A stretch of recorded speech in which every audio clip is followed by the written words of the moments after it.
खुलुमबाय बेयो बड'लेण्ड इंखं टेलिभिजन दिनै 13 डिसेम्बर 2022 मंगलबार खालि सानसेनि बरादखौ नोंथांमोननि खाथियाव लाबोदों आं सदानन्द दैमारिया।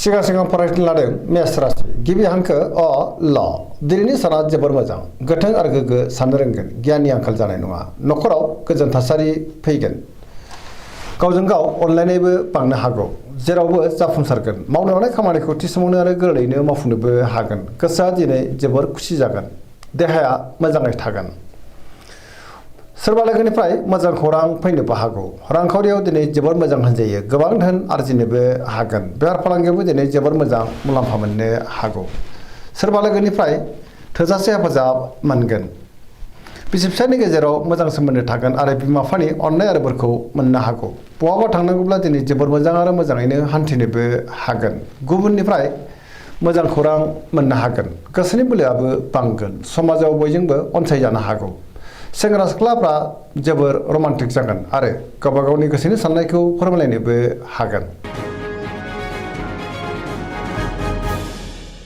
वृश्चिक राशि गिबि हांखो न स दिनैनि साना जोबोर मोजां गोसोखौ दिनै जोबोर गोजोननाय मोनगोन गोसोनि बोलोआ बांगोन सोरजोंबा बाख्नाय जानो हागौ मावनो लानाय खामानिखौ थि समावनो आरो गोरलैयैनो मावफुंनो हागोन समाजाव बयजोंबो अनसायजागोन रांखावरियाव मोजां बेफार फालांगियावबो मोजां आयाबो दिनै बांनो हागौ न'खराव बिसि फिसायनि गेजेराव अनलायनाय फैगोन देहाया दिनै मोजाङैनो थागोन अब्लाबो नाथाय जानाय लोंनायाव सांग्रां जानांगोन गुबुननि थाखाय गोबां मोजां खामानि मावनानै होनोबो हागोन सोरबा लोगोनिफ्राय मोजां खौरां मोननोबो हागौ लोगोफोरनि अनसायनायखौ मोननो हागौ बहाबा थाङोब्ला दिनै जोबोर मोजां आरो मोजाङैनो हान्थिनोबो हागोन माबा मोनसे मोजां खौरां मोननानै गोसोखौ दिनै जोबोर गोजोननाय मोनगोन पजिटिभ एनार्जिनि गोहोमबो गोग्लैनो हागौ धोरोमारि बिथिङाव गोसो दुंखांनो हागौ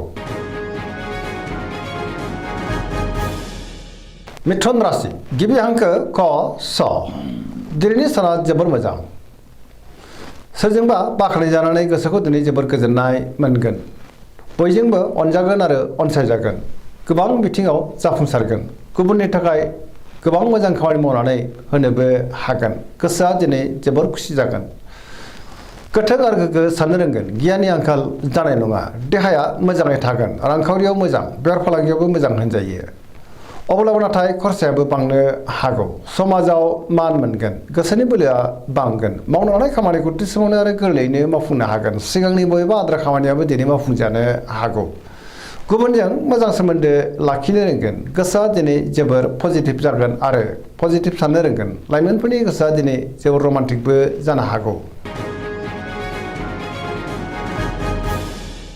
कर्कट राशि गिबि हांखो ड ह दिनैनि साना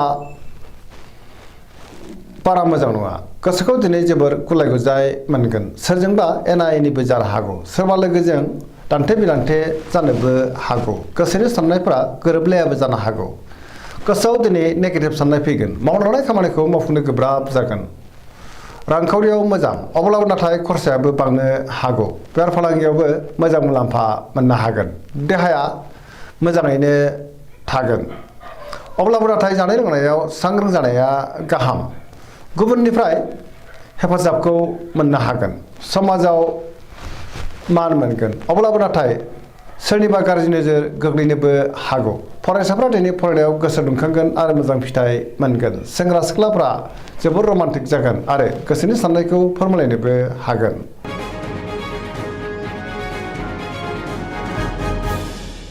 सिंह राशि गिबि हांखो म ट दिनैनि साना जोबोर मोजां गोसोखौ दिनै जोबोर गोजोननाय मोनगोन सोरबा लोगोजों बाख्नाय जानो हागौ समाजाव मान मोनगोन गोसोआव दिनै गोग्गो आरो गोथों साननाय फैगोन गियाननि आंखाल जानाय नङा मावनो लानाय खामानिखौ थि समावनो मावफुंनो हागोन बहाबा थाङोब्ला दिनै जोबोर मोजां आरो मोजाङैनो हान्थिनोबो हागोन रांखावरियाव मोजां अब्लाबो नाथाय खरसायाबो बांनो हागौ बेफार फालांगियावबो मोजां मुलाम्फा मोननो हागोन गुबुननि थाखाय गोबां मोजां खामानि मावनानै होनोबो हागोन सोरबा लोगोनिफ्राय मोजां खौरांबो फैनो हागौ न'खराव अनलायनाय फैगोन समाजावबो मान मोनगोन गुबुननि गोसोखौ गोरलैयैनो बोनोबो हागोन। देहाया दिनै मोजाङै थागोन। गोबां खामानियाव दिनै मुखुबबो थानांनो हागौ। पजिटिभ एनार्जिनि गोहोमबो गोग्लैनो हागौ। लाइमोनफ्रा दिनै जोबोर खुसि जागोन आरो गोसोनि साननायखौ फोरमायलायनो हागोन। कन्या राशि गिबि हांखो प ट दिनैनि साना जोबोर मोजां। सोरबा लोगोनिफ्राय मोजां खौरां फैनो हागौ। गोसोनि लुबैनाया जाफुंनोबो हागौ। गोसोनि बोलोआबो बांगोन। पजिटिभ साननो रोंगोन। गोथों आरो गोग्गो साननो रोंगोन। गियाननि आंखाल जानाय नङा। मोनफ्रोमबो खामानिखौनो दिनै मोजाङैनो मावफुंलांनो हागोन। रांखावरियाव मोजां। बेफार फालांगियावबो जोबोर मोजां। आयाबो दिनै बांनो हागौ। देहाया मोजाङै थागोन। गोबां मुंदांखा सुबुंजों दिनै लोगो मोनज्लायनो हागौ। न'खराव अनलायनाय फैगोन। सोरजोंबा बाख्नाय जानानै गोसोआ दिनै जोबोर खुसि जागोन। पजिटिभ एनार्जिनि गोहोमबो गोग्लैनो हागौ। फरायसाफ्रा दिनै फरायनायाव गोसो दुंखांगोन आरो मोजां फिथाइ मोननोबो हागोन। धोरोमारि बिथिङावबो गोसो दुंखांनो हागौ।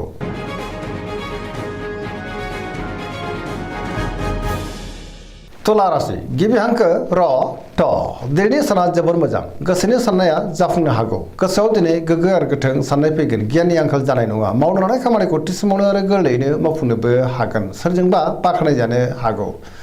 देहाया दिनै मोजाङैनो थागोन। गोबां मोजां मोजां खाबु फैनोबो हागौ। बेफार फालांगियावबो दिनै जोबोर मोजां मुलाम्फा मोनगोन। मोननो गोनांखौबो दिनै मोननो हागौ। न'खराव बिसि फिसायनि गेजेराव मोजां सोमोन्दो थागोन आरो अनलायनायाबो बांनो हागौ। समाजाव मान मोनगोन। गुबुनजों मोजां सोमोन्दो लाखिनो रोंगोन आरो गुबुननि थाखाय गोबां मोजां खामानि मावनानै होनोबो हागोन। गोसोनि साननायखौ गुबुननो फोरमायनोबो हागोन। सोरबा लोगोनिफ्राय थोजासे हेफाजाब मोननो हागौ। लाइमोनफोरा जोबोर रमान्टिक जागोन। गोसोआव पजिटिभ साननायबो फैगोन आरो पजिटिभ एनार्जिनि गोहोमबो गोग्लैनो हागौ।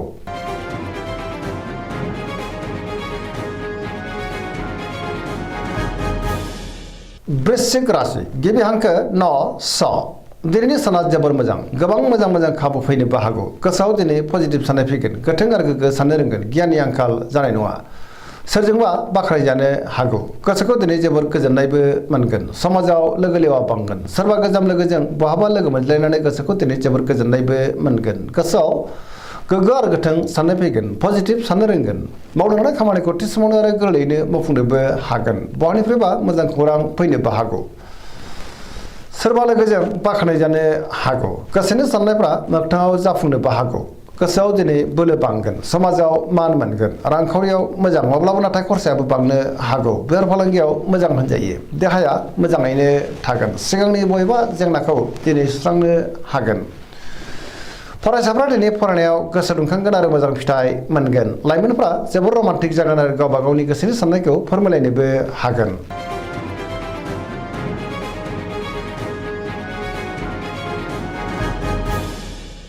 धनु राशि गिबि हांखो ढ फ भ दिनैनि साना मोजां आरो गाज्रि गेजेरजों बाबेनलांनो हागौ। गोसोखौ दिनै जोबोर उसुखुथु मोनगोन। गोसोआव गोनो गोथो साननायबो फैनो हागौ। मावनो लानाय खामानिखौ थि समाव मावफुंनो गोब्राब जागोन। गोसोनि साननाया देबर नांनो हागौ। रांखावरियाव मोजां अब्लाबो नाथाय खरसायाबो बांनो हागौ। बेफार फालांगियाव मोजां होनजायो। समाजाव मान मोनगोन। देहाया दिनै बारा मोजां थानाय नङा। जानाय लोंनायाव सांग्रां जानांगोन। गोबां रोखोमनि देहायारि जेंनाजों मोगा मोगि जानांनोबो हागौ।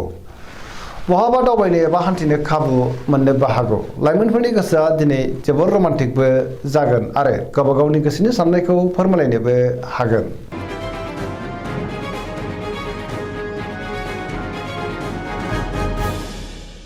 मकर राशि गिबि हांखो ख ज दिनैनि साना मोजां आरो गाज्रि गेजेरजों बाबेनलांनो हागौ। गोसोनि बोलोआ लोरबां जानो हागौ।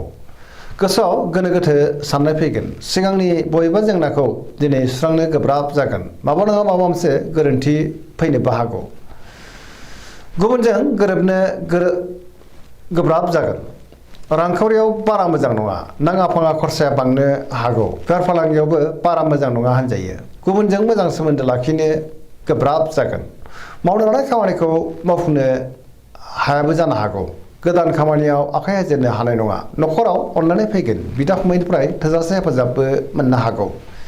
देहाया मोजाङै थागोन। अब्लाबो नाथाय जानाय लोंनायाव सांग्रां जानांगोन। सेंग्रा सिख्लाफ्रा गावबा गावनि गोसोनि साननायखौ फोरमायलायनो हागोन। फरायसाफ्रा दिनै फरायनायाव गोसो दुंखांगोन आरो मोजां फिथाइ मोननोबो हागोन।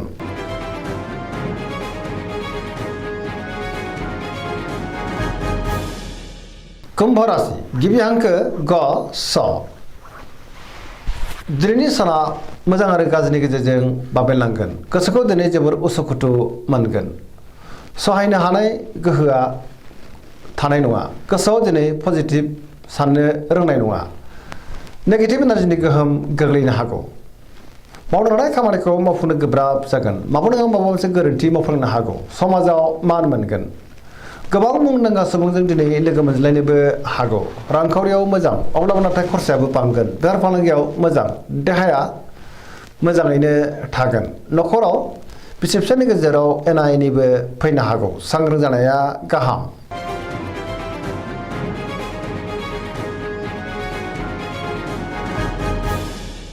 मीन राशि गिबि हांखो ड स दिनैनि साना जोबोर मोजां। बयजोंबो अनजागोन आरो गुबुननिफ्राय थोजासे अननायबो मोननो हागौ। गोसोआव गोथों आरो गोग्गो साननाय फैगोन। सिगांनि बबेबा जेंनाखौ सुस्रांनो हानानै गोसोआ दिनै जोबोर खुसि जागोन। गोसोआव पजिटिभ साननायबो फैनो हागौ। गोसोनि बोलोआ बांगोन। गावनि गोसोनि साननायखौ गुबुननो फोरमायनोबो हागोन। देहाया दिनै मोजाङै थागोन। अब्लाबो नाथाय जानाय लोंनायाव सांग्रां जानांगोन। रांखावरियाव मोजां होनजायो। आयाबो दिनै बांनो हागौ। बेफार फालांगियाव मोजां होनजायो। न'खराव दिनै अननानै फैगोन। सोरजोंबा बाख्नाय जानानै गोसोआ दिनै जोबोर खुसि जागोन। लाइमोनफोरनि गोसोआ जोबोर रमान्टिक जागोन आरो गावबा गावनि गोसोनि साननायखौ फोरमायलायनोबो हागोन। धोरोमारि बिथिङावबो दिनै गोसो दुंखांनो हागौ। बहाबा दावबायनो एबा हान्थिनो खाबु मोननोबो हागौ। गोसोनि साननायफ्रा मोगथाङाव जाफुंगोन। पजिटिभ एनार्जिनि गोहोमबो गोग्लैगोन। दिनैनि राशि फरायथिनाया एसेनोसै। जोबनायाव बेखौनो खावलायो जाहाथे नोंथांमोना सानफ्रामबो जोंनि बे बड'लेण्ड इंखं टेलिभिजनखौ नायबाय थायो आरो साबस्क्राइब खालामो लोगोसे लाइक खालामो आरो शेयार खालामो। एसेनोसै गोजोन्थों।